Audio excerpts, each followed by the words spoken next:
What's going on, guys? It is Aiden Hutchinson. What's up, man? It's your boy Amon-Ra St. Brown. What's up, everybody? It's Calvin Johnson Jr. here, a.k.a. Megatron, a.k.a. First Ballot. What's going on, Coach Dan at Lions Talk Live and the Duke Crew? This is Ball Hawk Ifata Melafonum of the Detroit Lions. Everybody make sure you help support the YouTube channel Lions Talk Live by clicking that like and subscribe button. Let's get it and go Detroit. Greetings and salutations to everyone out there in YouTube land. This is Dan Skipper, offensive weapon for the Detroit Lions. Make sure you all help support Lions Talk Live and Coach Dan by clicking on that like and subscribe button. Everybody, woo! All right, well, greetings and salutations to everybody out there in YouTube land. I'm your host once again, Dan Thornton. I want to thank you for joining us here today, middle of the, I guess you could say early evening. Lions Talk Live. We got a little bit of news updates from Dan Campbell just about 20 minutes ago. Went to the podium and made some roster moves official. Lions Wire put it out maybe 15 minutes before MCDC himself went to the podium. But here we go. We had some real questions. We're debating on today's morning show if Hendon Hooker will be able to play this upcoming weekend against the Kansas City Chiefs. And while I won't rule him out, I would say the Lions' move here today would suggest that perhaps they're viewing Hendon Hooker as not a go for this weekend's preseason game. Lions are going to go ahead and sign Jake Fromm, according to announcements from the Detroit Lions media themselves. Detroit also, as if you've noticed, when we did our 53-man predictions earlier today, they did let Antoine Green go. So something we were predicting earlier today did come to fruition. Also, Lions released offensive lineman Ike Bolgetter, the former Buffalo Bill, who started. If you notice on the 53-man roster predictions we did put out earlier today, we did anticipate the Lions would not be keeping him. They would be moving on. It's nothing against Ike. I just think the Lions, as far as their offensive line, they're probably going to go more with more youth. I did predict that they were going to keep 10 people. And yes, Ike was not among them. Also, Antoine Green, while I like the guy, I thought he did real well. He was not among the guys that I predicted that they were going to go ahead and keep. And that has, again, come to fruition. Also, Lions are going to sign Ty Summers, linebacker. Hey, all these guys are going to be moving and shaking. I'm expecting more roster moves from the Detroit Lions, including working on some breaking news story for you guys. I got to get a couple more people to corroborate some information I've received before I go on air with it. But I do say this. We all know it if you're a Detroit Lions fan. Brad Holmes never stops working. 24 hours a day, 8 days a week. This guy is on the phone. He's on the waiver wire. The scouting department's always looking. And my anticipation is with Nate Sudfeld's performance, is it possible that Fromm comes on and replaces him? If you're not familiar with Fromm, so this guy's been around the league for a little bit. He's done some time here and there. You can obviously tell from the thumbnail he's been with the Washington Commanders. Is he going to be an upgrade? That's the great debate at this time. So what I can say is he is an option. He is a live body, and it's going to be hard to go worse than what we got from Nate Sudfeld. It's nothing against Nate Sudfeld. It's just the Lions fans, coaches, seem to be more enthralled with him than anybody else. And I would say, Jake Fromm has got a potential to be a little bit more upside. 6'2", 215 pounds, got a live arm, yada, yada, yada. You can go check him out and do your research on him. But Antoine Green, we've been talking about his speed, his progressions. But when you watch the film on him, I think the biggest problem with him is just other people have passed him by. The Lions are obviously in a win-now mode this year and for the foreseeable future.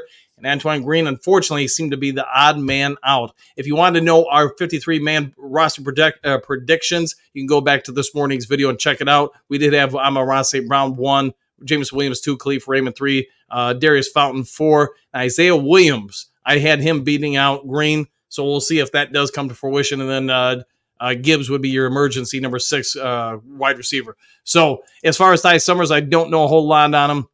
It does seem like, though, there is a specific effort by the coaching staff to address the linebacker room. Something has been going on for several weeks now where they keep bringing in more and more linebackers. So I think that might be a tell that they're not done or happy with the linebacker position.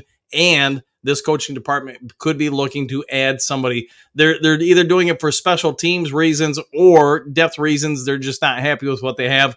Real quick, though, before I go on any further, let's go ahead and hop over to the comments section and see what you guys have to say about these moves. Were you surprised by it? I'm going to guess if you watched last Thursday's game, you're probably not surprised by the quarterback addition, but let's see what you guys have to say. Hatman, what's going on? Dan the man, and not too much. How about you, Hatman?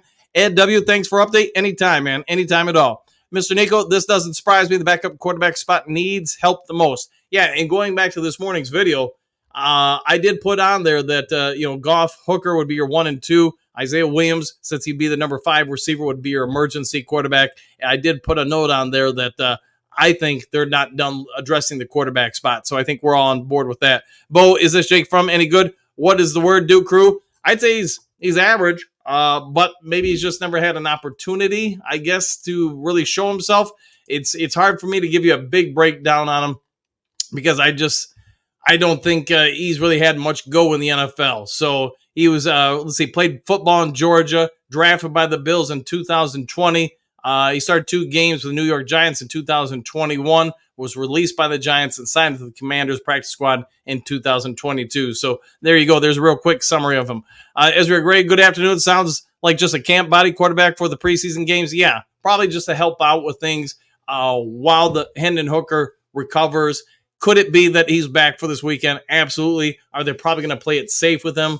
Because if they require him to go through the full 7 days of recovery, he's back Thursday.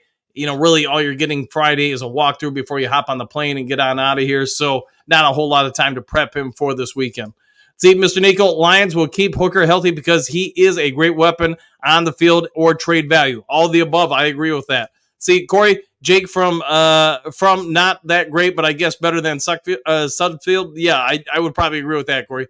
Let's see, Hookadoo, I suggest they don't let Sudfield be in charge of the first half of the presser. There you go. I don't know if you guys watched the presser, but, man, whoever controlled the mics for MCDC, they didn't get that right at all. So, Dennis, hey, Dan, and Duke Crew, back at you. Brent, Lions strength. I watched a lot of from when he was in college. Kid is a gamer, definitely better than Sudfield. Thank you, Brad. Oh, yeah, we'll go with that. And, hey, thanks for the update there, Brent. See, Bo, Antoine Green is probably passing waivers and ending up on practice squad. That could be. And we get that he was concussed during the game last Thursday. So I'm guessing nobody's going to be in a huge move to add him this week. I could be totally wrong with that. We'll have to wait and see, but I'm going to guess he'll be back. Say, Dr. Troy, who got axed? Ike Bolter and Antoine Green. So offensive lineman and wide receiver. Let's see. Brent, relax, Bo. Brad's cooking. There you go. Don, Brad Holmes definitely has looked into Jordan. I'm going to leave that for the next video because you're one step ahead of me. We'll put it that way, Don. Dr. Troy, Don B, there you go. Bo, I'm always relaxing. There you go. See, Fields, he is a decent backup. Yeah, the way Sudfields looked, it's hard to get worse than him, right?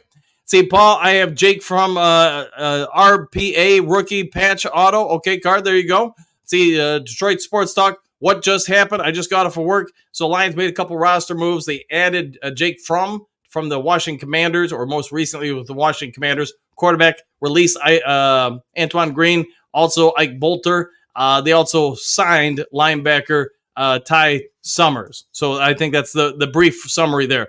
See, Gary, what do you got? Great salutations, Coach Dooku. I think Holmes must have a Mountain Dew IV bag hooked to himself. I would approve of this message. The man doesn't take a day off. No, he does not, man. You want to make it that level in that profession, especially once you get a flavor for it. You get after it.